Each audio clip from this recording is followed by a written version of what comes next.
I'm going to talk to you about DAPT in the era of NOACs. It's a little bit actually long kind of topic, so I might exceed the time limit. Just bear with me if you don't mind. So I have nothing to disclose here. So I thought I'll start off with a real-time case just to give you the flavor of what kind of patients you'll be dealing with. And then I'll introduce some essential data on DAPT and NOACs.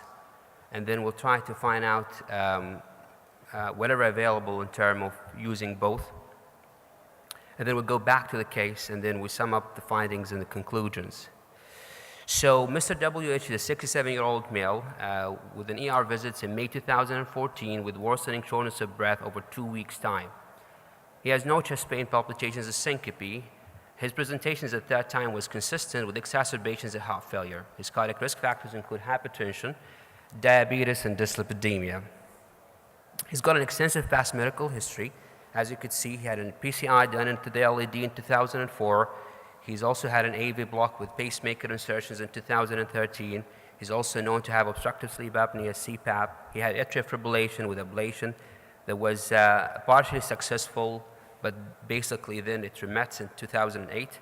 He had also carotid endarterectomies and cancers of colon that was resected in 2009. So I don't think you have a complex patients that could hold all these findings, but this is realities.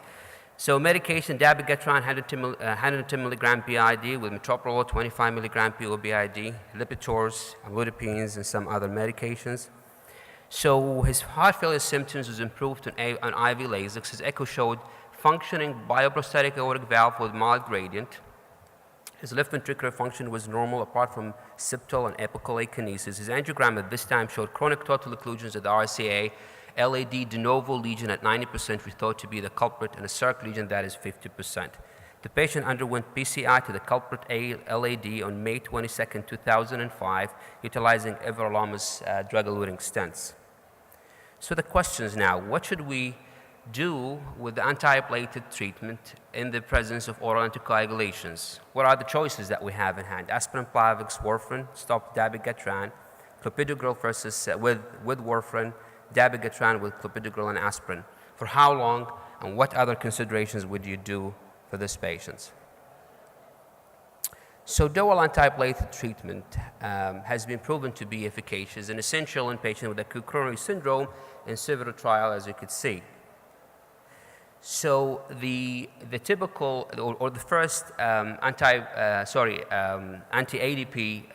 medication that was introduced was actually the ticlopidine, but because of high complication rate due to TTP, it was basically fall out of favor. Then clopidogrel was basically the leaders in terms of the second antiplatelet that has been added to the aspirin. Several trials have shown actually its effect, including the CURE, CREDO, CAPRI, Charisma trials, and many others in patients with ACS and post-stenting to prevent thrombosis and major adverse cardiac event. What about the new DAPT that we have in hand? We have at least two of them that has been actually already proven by the FDA. We have prasugrel and ticagrelor. Now, prasugrel was studied in the Triton-TIMI 38. The primary result, as depicted, showed significant actually reductions in the composite endpoints of composite endpoint of cardiovascular death, MI, and stroke on the expense of increased TIMI major bleeding that was statistically significant. On the other hand, ticagrelor, which is a BID dose anti-ADP medications, was actually proven to be efficacious based on the BLEEDIG trial, which showed also decrease in the major adverse cardiac events without significant increase in bleeding. So how do these two new dual antiplatelet treatment differ from clopidogrel? So we know that we have the thienopyridine group, which is basically have the thienopyridine ring, and that basically the clopidogrel and the prasugrel. Ticagrelor is a non-thienopyridine anti-ADP or PTY12 receptor blocker, which has actually a functions or an action similar to the thienopyridine groups. Now, if you look at the prodrug, clopidogrel actually is a prodrug, but it requires actually at least 2 enzymatic reactions in the liver before it becomes an active medication. On the other hand, prasugrel will need only one step, so it's actually much faster than clopidogrel. The CYP2C19, which was actually a problem and sometimes in 2005, particularly in patients who are using the proton pump inhibitors, is not actually involved in the prasugrel metabolism. Drug-drug interactions is actually also less with prasugrel. It has been studied in STEMIs and non-STEMI patients. The problem with prasugrel, it's a very potent drug. It basically works very quickly, and it has very high risk of bleeding, probably double the risk of Plavix. And that's why we cannot use it in patients with history of TIA. We try to avoid it in obese patients and elderly patients above the age of 75. Ticagrelor, on the other hand, is a BID dose. Its structure is similar to adenosine, hence some of the patients might have complaint of bradycardia as well as bronchospasm, but it's a BID dose. It has lower risk of bleeding and probably much more utilized nowadays in some centers because it's also fast-acting medications that doesn't require the metabolic reactions that are required for Plavix. So if you look at the guidelines, basically DAPT is indicated in patients with acute coronary syndromes and post-stentings. We say between 6 and 12 months for drug-eluting stents, about 1 month for bare metal stents. However, the most recently published studies, which is the DAPT trials, published in New England Journal of Medicine in December 2014, show that extensive timing of the use of double antiplatelet treatment might be also helpful. It reduces major adverse cardiac events, stent thrombosis, on the expense of increased risk of bleeding. So I'll shift gear now to the NOACs, or the new oral anticoagulants. So what's the novelties about these medications? Why did they call them novels? Actually, probably the most important things that they hinder them actually much more useful is that the fact that you do not need to monitor their anticoagulation's effect. Their efficacy is probably equal, particularly with rivaroxaban, or superior with dabigatran and apixaban. Bleedings is equal with dabigatran, rivaroxaban, and lesser with apixaban, with lower intracranial hemorrhage in all of them. Stability is the dose versus the effect in all NOACs versus warfarin. Drug interactions is much lesser with the NOACs compared to the warfarin. It's much more tolerated with lesser GI bleeds. There is no need for monitoring, as I mentioned. The only downside is probably cost, because they are much more expensive than warfarin. So how do they act? So dabigatran actually is a modification of zelmigatran, which was introduced, I think, in 2003, 2005, but it fell out of favor because of high risk of liver toxicity. It basically works as a direct thrombin inhibitors. Now the newer one, including the rivaroxaban, apixaban, and andexaban, actually work as a direct factor Xa inhibitors. The metabolism actually varies and differs. So dabigatran is more of a renally excreted medications. Rivaroxaban and apixaban is basically liver excreted medications, and doxaban basically excreted from both. What were they indicated for? So far, they're indicated for 2 main indications: non-valvular AFib and VTE-PE, venous thromboembolic diseases. And you could see which one is FDA approved and which one isn't. So dabigatran, rivaroxaban, apixaban, and edoxaban. In non-valvular AFib, the seminal trials that was actually introduced are the RYE, the Rocket AFib, and the Aristotle, and it shows that they have equivalent efficacy to warfarin with lower risk of bleeding. They're also being approved for DVT and PEs in RECOVER-B, Einstein DVTs, Einstein PE, and Hokusel VTE. There are other NOACs in the pipe as well. They've basically been introduced but haven't been proven yet for specific indications. So what about follow-ups of these patients? All patients, they need to be assessed for compliance. They have to ask about thromboembolic phenomena, bleeding risk, other side effect, interactions with medications. And then you have to follow up with routine blood tests depending on their creatinine clearance, particularly if you're dealing with renally excreted medications. Bleeding and need for reversal. So far, I'll talk about the Antidotes that has been introduced recently, but so far the way we deal with bleedings in NOACs is actually just a supportive treatment. You might use the prothrombin complex concentrates and the activated factor 7, if you wish, in extreme, extreme bleedings or life-threatening bleeding. What about the antidotes?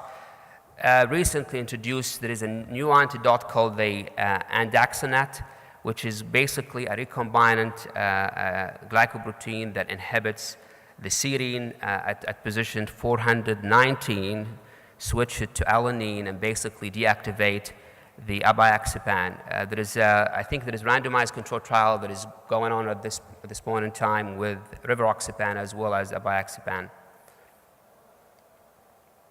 Okay, what about NUACs and acute coronary syndrome? So there has been actually 3 trials that was basically introduced and it was actually studied. One of them is the UPRAISE 2 trial, which studied abiaxapan as an antiplatelet treatment in patients with acute coronary syndrome. These patients were randomized to abiaxapan plus the DOAL antiplatelet treatment versus placebo with DOAL antiplatelet treatments. And they were looking at the major adverse cardiac event and risk of bleedings. In this particular trial, which is a UPRAISE trial, there was no improvement in the major adverse cardiac event. However, there was increased risk of bleeding that was statistically significant.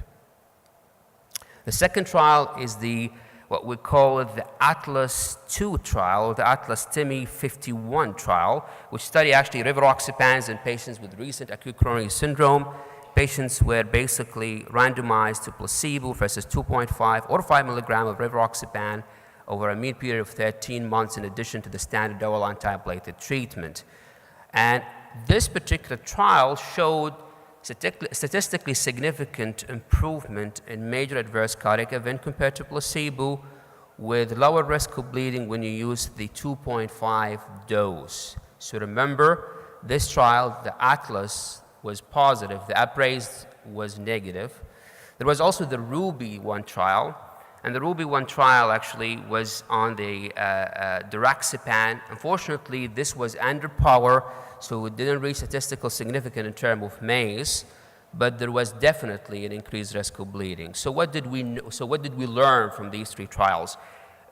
So important observations in the UPRAISE 2, ATLAS, ACS, TIMI 46, and RUBY suggest that in patients with a recent acute coronary syndrome, very low dose of an oral anticoagulant, particularly speaking rivaroxapan, as I just showed you in the ATLAS trials, appear to be favorable.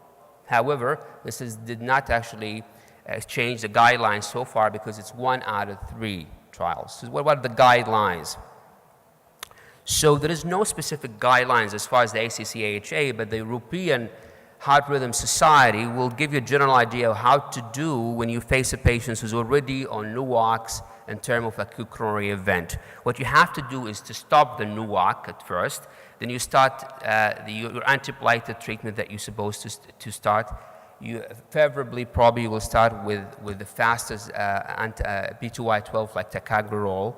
And then basically you take the patient to the cath lab.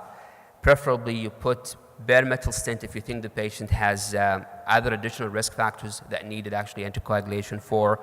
And these are the general guidelines that you could go and study or read from the European Heart Rhythm Societies. You could use heparin or at least 1 anticoagulants in the cath lab, preferably heparin or basically the bivalirudins for basically its short acting. Avoid glycoprotein to be inhibitors as mentioned in the guidelines. What about triple therapy? So what about DAPT in addition to NUACs as a triple therapy? So in this scenarios, I think what you have to do as an astute physician is to try to balance the stroke and ischemic event versus the bleeding risk. So we know that we have several risk factors that came about actually quite recently. Is ischemic risk scoring, stroke risk scoring, which is SHA-S2 or the SHA-VASC, depending on which one you think is more practical. For me, SHA-S2 is better from a practical standpoint of view, probably. Bleeding has bled, as already you know. So this is the SHA-S2 and the SHA-A2, DS2, VASC modifications that all of you are familiar with. And then the has bled with its component. And you know that the cutoff value of 3 could discriminate higher risk of bleeding versus lower risk of bleeding. So far, how could we make an incentive, how could we make a good decisions about these cases? And how could we tailor the treatment based on the patient's profile? I think it all boiled down to this diagram. So triple in the centers of the diagrams, the benefit is you're gonna reduce probably the ischemic event on the expense of bleeding. Dual, you're probably okay. I'm gonna show you a study that probably go with that, but you probably increase the risk of ischemic event. Single, no one probably would use, particularly if you have acute coronary syndrome in the presence of stent placement. So the pre-NOACs, one of the studies that actually gained lots of interest was the WAS trials. It was published or presented in the European Society of Cardiology, I believe in 2013, if I'm not mistaken, I think 2013. So it was exclusions of aspirin out of the triple therapy kind of protocol. Does it really change the major adverse cardiac events or the MACE? And in fact, it didn't. However, it lowers the risk of bleeding. So something to keep in mind, that you could drop one of the antiplatelets and keep anticoagulations if you want to use the triple treatments. So is that all? I think we still have lots of questions that haven't been answered yet. So what about the guidelines? Just to show you, there's a little bit of variations in terms of the European. So I don't know how to use the pointers. I'm trying to use it, but.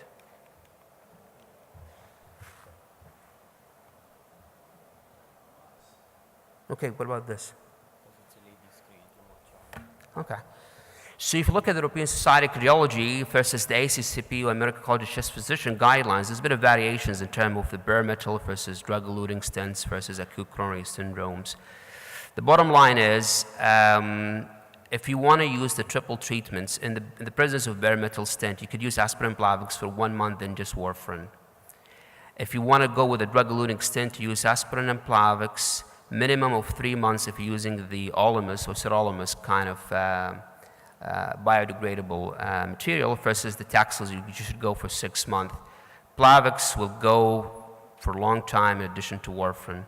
Acute coronary syndrome, aspirin for 6 months, clopidogrel for 12 months, and warfarin. Don't ask me what's the evidence of these kind of things. I think the evidence is more depicted here. I'm totally biased, but this is basically based on the trial that I show you. So bare metal stent, you could go just with aspirin Plavix for 1 month, then 1 antiplatelet treatment in addition to anticoagulations with warfarin. Based on the WAS trials, you could use either aspirin Plavix plus warfarin long term. Based on the GRACE trial, you could use also either one of them with the coumarin.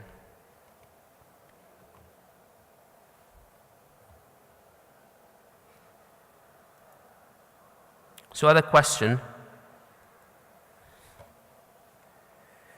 So what else could we do to prevent bleedings? What is there any preferred kind of stent that would use? I think bare metal stents was a drug-eluting stent, so if you were to choose between both in patients who would need triple, probably you would go with the bare metal stent. Shorter durations, as we mentioned to you. I haven't put it in a slide, but there has been a significant shift in terms of short-term versus long-term dual antiplatelet treatment with the third-generation drug-eluting stents. There is a big meta-analysis that was published in JACC in 2005, which showed similar outcome if you use short-term dual antiplatelet, i.e. 3 to 6 months versus 12 months, in addition to anticoagulations. So what about triple therapy? There is no studies as of yet with the NOACs. What is in the pipe? There is a Pioneer AFib PCI trials. And this is a trial, I think, that has been already launched. They start recruiting, and this is the design of the studies. So patient will be randomized to aspirin Plavix or aspirin and prasugrel versus rivaroxaban with high dose and low dose versus placebos, and they will basically they will follow for a period of 12 months to see what will be their outcome. 2 minutes. So as we stand, NOACs and DAPT efficacy evidence is lacking. Bleeding risk is high. Definitions differ if you look at the AFib trial versus the ACS trial. Patient characteristics as well is different. Doses in ACS trial differ as I mentioned before. So back to Mr. WH, triple therapy prescribed and discharged. We stopped dabigatran because there was no evidence. We didn't know what to do with it. Warfarin, Plavix, and aspirin until August 2014, which is about 3 months. Target INR at low level, about 2 to 2.5. Add PPI for GI protection if you wish. Warfarin plus aspirin until May 2015, and then resume dabigatran 150 after the 1-year landmark if the patients prefer to go that way. So in summary, ideal combinations of antiplatelet therapies and anticoagulation does not exist in patients with atrial fibrillations and ACS as a triple therapy. Need to be individualized based on risk of oral anticoagulations. Risk stratification is helpful with the risk score that we have. Limit durations of triple oral anticoagulation to reduce risk of bleeding. Educate your patients at risk and benefit. Provide GI protections. You may consider using bare metal stents versus drug-eluting stents. And I'll conclude here. Thank you. Thank you.